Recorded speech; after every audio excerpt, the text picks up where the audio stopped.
Que a paz do Senhor Jesus Cristo seja com todos os nossos irmãos que nos acompanham para mais uma escola bíblica dominical. Estaremos comentando a lição de número 12, a penúltima lição desse trimestre tão maravilhoso, onde aprendemos sobre a igreja em Jerusalém. Este que vos fala é o pastor Antônio Dias, somos aqui de Americana e já convido você, se ainda não for, se inscreva no canal, comente, compartilhe, ajude-nos a levar a palavra do Senhor Jesus até aos confins da terra. O seu gostei é muito importante, assim como importante é o seu comentário. Primeiramente, cumpre-nos ressaltar o que era, ou melhor, qual era esta cidade de Antioquia? Antioquia da Síria. Em Atos dos Apóstolos, nós vamos ouvir falar em duas Antioquia, a Antioquia da Pisídia e a Antioquia da Síria. E esse evento ocorre em Antioquia da Síria, que era uma das 3 cidades mais importantes do Império Romano, na sua época. E aqui nós vemos como começou esta igreja em Antioquia. Foi algum apóstolo, presbítero, diácono? Nós vemos que em Samaria foram os diáconos que começou, que foi Filipe quem para lá desceu. Porém, nós vamos ver que em Antioquia há uma virada de página. Há uma virada de página para a história da igreja.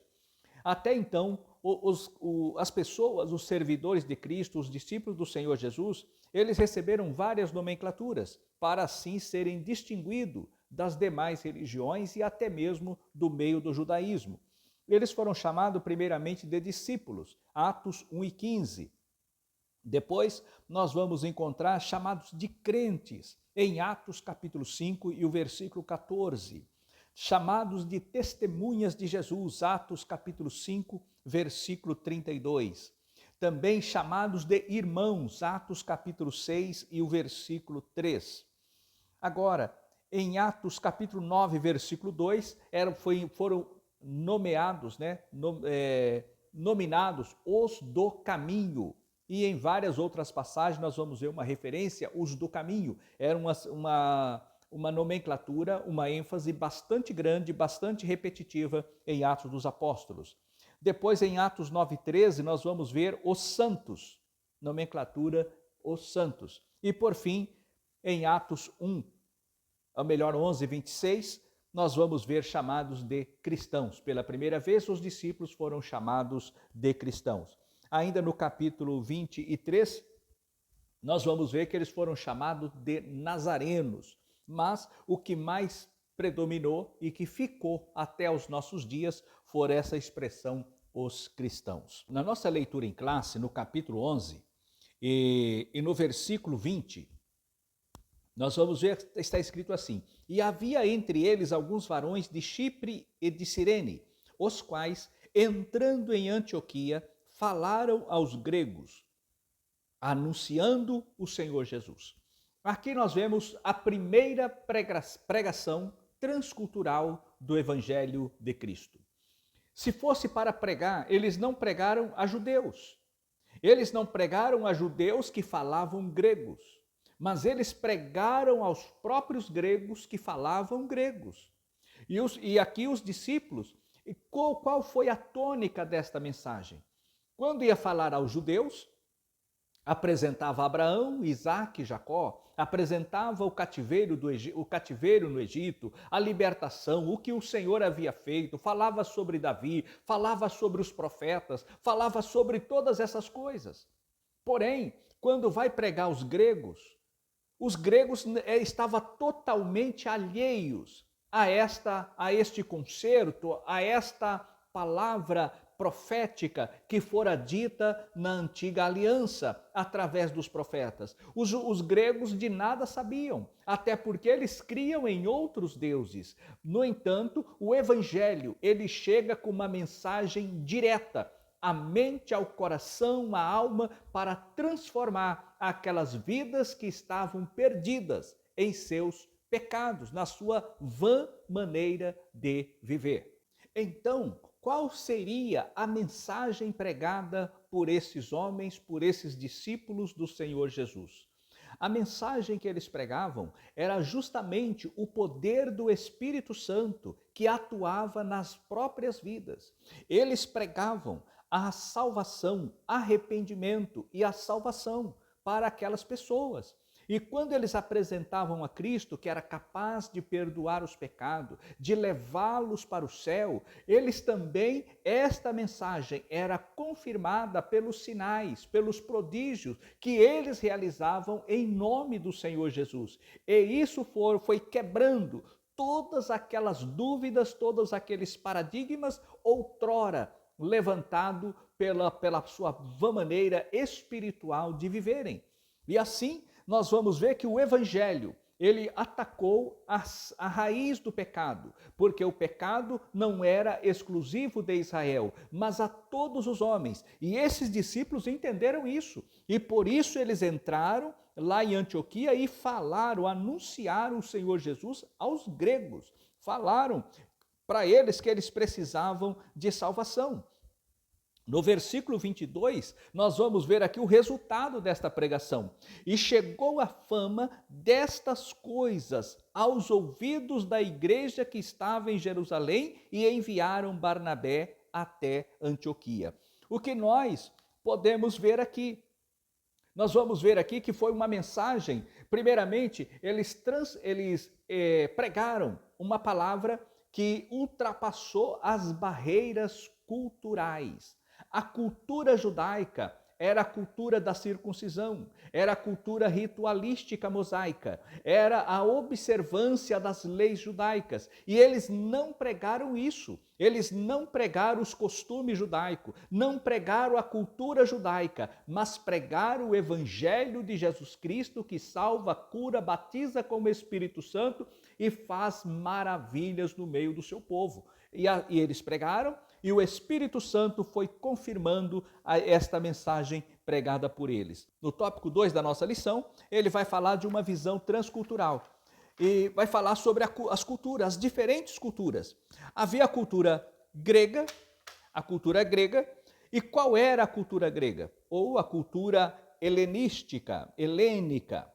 Era um povo que, além de falar o grego, eles seguiam a sua cultura. O que esse povo cria?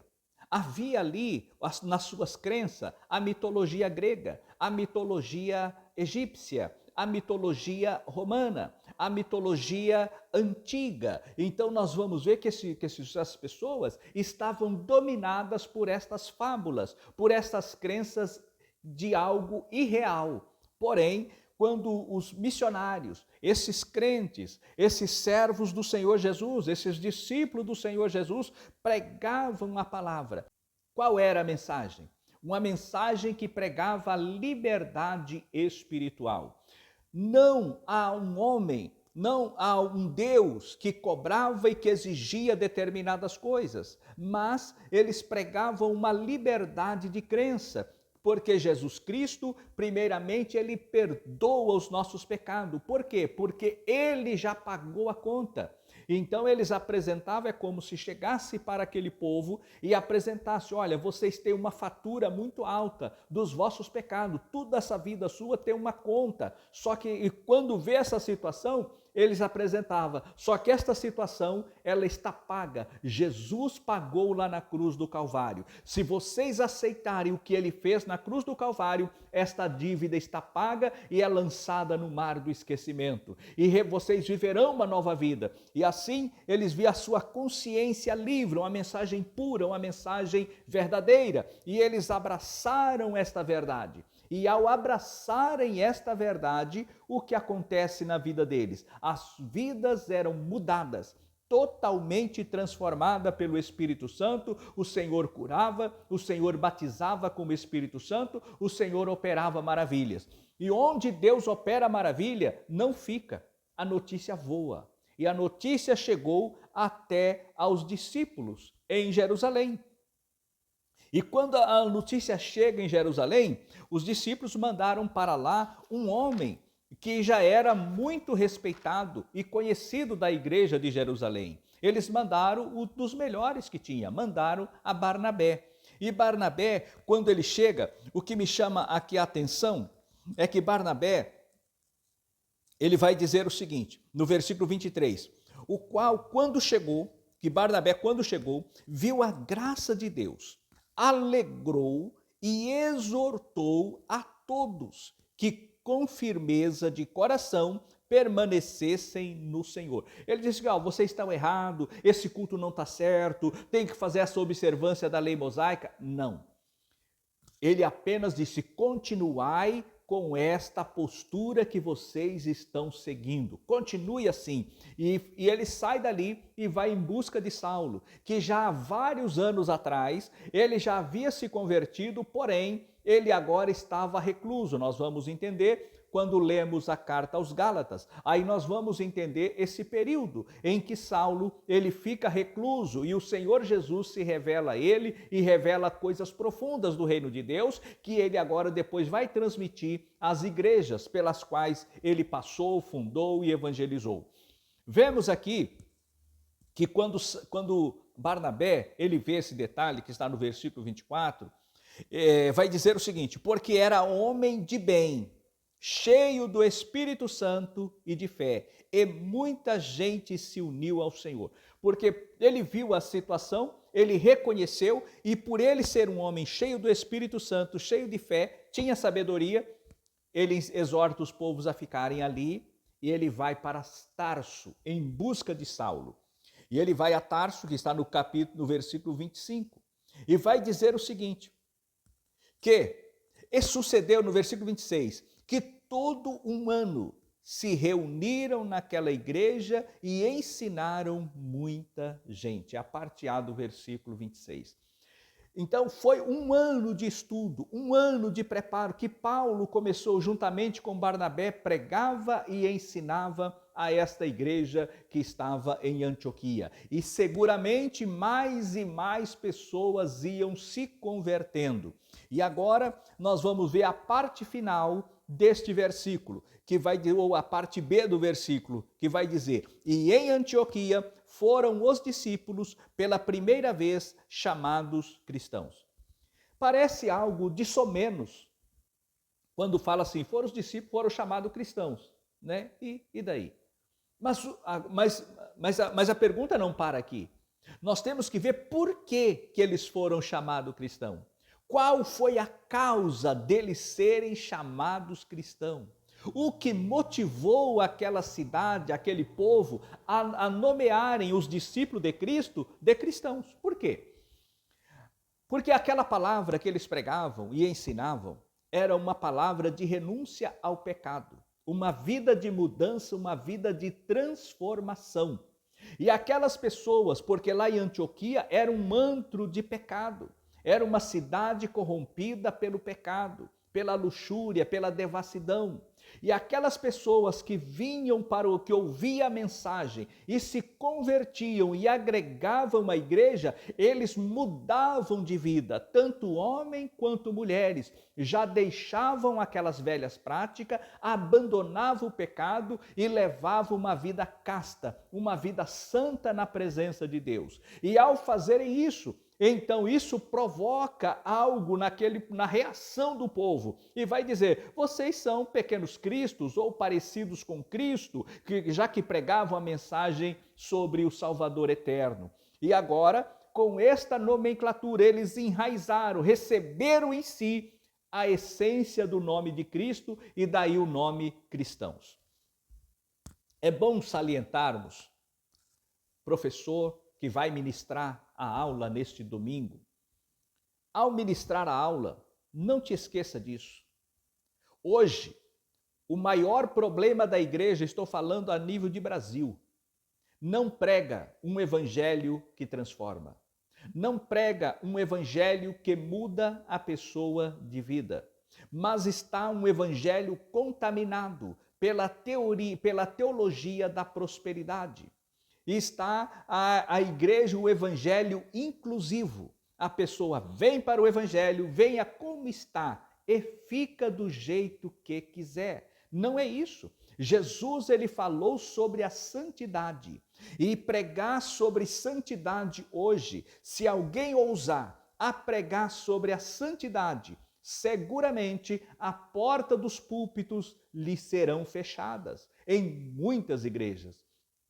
Porque hoje as pessoas pregam adivinhações. Adivinhações não é revelação. Adivinhação não é profecia. Adivinhação é coisa maligna. Mas a profecia bíblica, se ela faz menção do passado, ela aponta como chave o futuro e o que Deus lhe reserva para o futuro, e no futuro, uma vez chegado, a palavra se cumpre. Isto é profecia. Agora, a pessoa voltar ao passado e trazer tudo do passado e nada sobre o futuro, isto não é profecia, isto não é mensagem profética, é mensagem de adivinhação. Então, hoje em dia, o evangelho no Brasil, em muitas igrejas, estão eles contaminados, porque hoje é o evangelho da política, o evangelho da prosperidade, o evangelho das acomodações dos diferentes no meio dos iguais. Quando que, na verdade, o evangelho ele não faz distinção entre o rico, entre o pobre, entre o patrão e o empregado, entre o banqueiro e o zelador, entre aquele que trabalha na lavoura e o que trabalha nos cargos políticos, estão na mais evidência dos cargos políticos. Mas hoje, nós aqui no Brasil, estamos vivendo esta miscelânea de coisas onde o evangelho não tem que ser pregado com cuidado para não ferir o ego, para não ferir o sentimento daquela pessoa que está vindo para o evangelho. Evangelho não fere ego nem sentimento, ele fere a raiz do pecado. Se a pessoa está entronizada, dominada pelo pecado, o evangelho vai na raiz do pecado para que essa pessoa se converta, muda de vida e possa encontrar a salvação em Cristo Jesus. É por isso que hoje, na maioria das vezes, nós não vemos nos nossos cultos acontecer batismo com o Espírito Santo numa escola dominical, como já vi no passado. Batismo com o Espírito Santo num culto normal do meio de semana, num culto público. Batismo com o Espírito Santo num culto de doutrina, num culto de ensino. Nós já vimos, presenciamos tudo isso em algum tempo passado, mas hoje está cada vez mais difícil. As pessoas já não aceitam o impacto do evangelho na sua vida. Hoje a dificuldade pastoral é salvar os crentes que estão dentro da igreja do que ganhar as almas lá fora, porque está difícil salvar os que estão dentro. É uma palavra que vai talvez impactar e gerar algum choque em alguns que ouvir esta palavra, mas é a pura realidade. Nós não podemos viver da aparência ou do nome, mas viver da realidade, porque é isso que esta palavra, essa lição, ela nos ensina. Porque aquelas pessoas, quando estavam ali, que foram chamadas cristãs, por quê? Porque as pessoas, quando mudaram de vida, não foi o rótulo que fez a diferença, mas a mudança de vida, a fé e as obras. Se não há mudança de vida, se não há fé evidente para que o poder de Deus se manifeste, e se não há obras que testificam a fé, que testificam o testemunho, então, como diz Tiago, esta fé é uma fé morta. E vemos aqui que esta igreja, ela foi discipuladora, ela procurou discipular, ela procurou ensinar aqueles crentes que estavam ali em Antioquia. E o resultado disso foi que ali se tornou a primeira grande agência missionária dentro da igreja gentílica. E começa as missões transculturais até aos nossos dias, serve-nos como exemplo, como parâmetro para que possamos assim fazer a obra do Senhor em pleno século 21. Assim que o Senhor Deus possa nos guardar e preservar a sua igreja nesta última hora. Vemos aqui o que está escrito: ninguém jamais terá tudo o que precisa para cumprir a obra de Deus. No entanto, se Deus tiver tudo de nós, Ele nos habilitará a realizá-la. Que Deus nos abençoe e nos guarde. E até a próxima lição, se Deus quiser. Amém.